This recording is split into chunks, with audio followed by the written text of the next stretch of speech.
I've started investigating the gear selector mechanism issues on the Norton Navigator, and I've already got the end cover removed off the gearbox, and the selector shaft that the gear lever fits on, basically it was all floppy, and there was no springiness or self-centering on it because the spring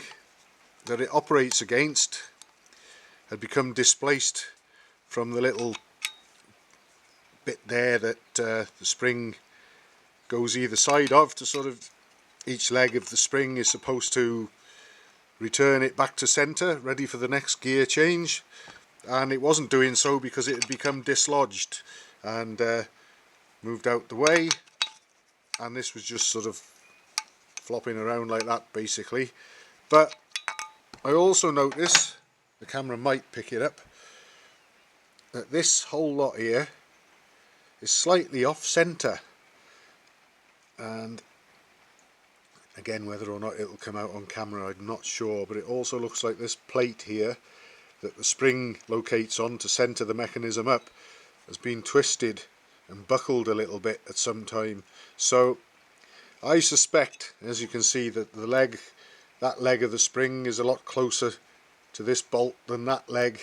is to that bolt, and I'm pretty sure they should be right in the centre and that this should be flat and not twisted. So I'm going to try and sort that out and see where that gets me. And with this engaged, let's see, where are we? This engaged correctly between the legs of the spring, I think that should get that working properly, and we might have a chance at finding our gears, how they're meant to be found with the mechanism operating correctly. So I'm going to take this off, I think, and my gut feeling tells me to get that twist out of there. I'm sure that that's not as it would originally have been, and I'll put it back together and see what that does and whether it helps. But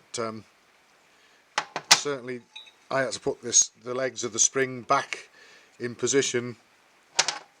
for this to engage between them, but I don't think that's enough. I think we need to move that so that they're equidistant, each leg of the spring from each of the bolts. So I'm going to have a look at doing that next, and hopefully get that sorted, and maybe even be able to put the end cover back on and find that I can get the gears working without necessarily having to scratch my head and see if we need to get any replacement parts for it. So I'm going to see how I get on with that next. Just very quickly to add, here's that selector mechanism centering and stop plate, and I'm pretty much certain that that wasn't made like that, so I'm going to straighten it out and center it up, and I'm sure that might help us in our quest to find those gears.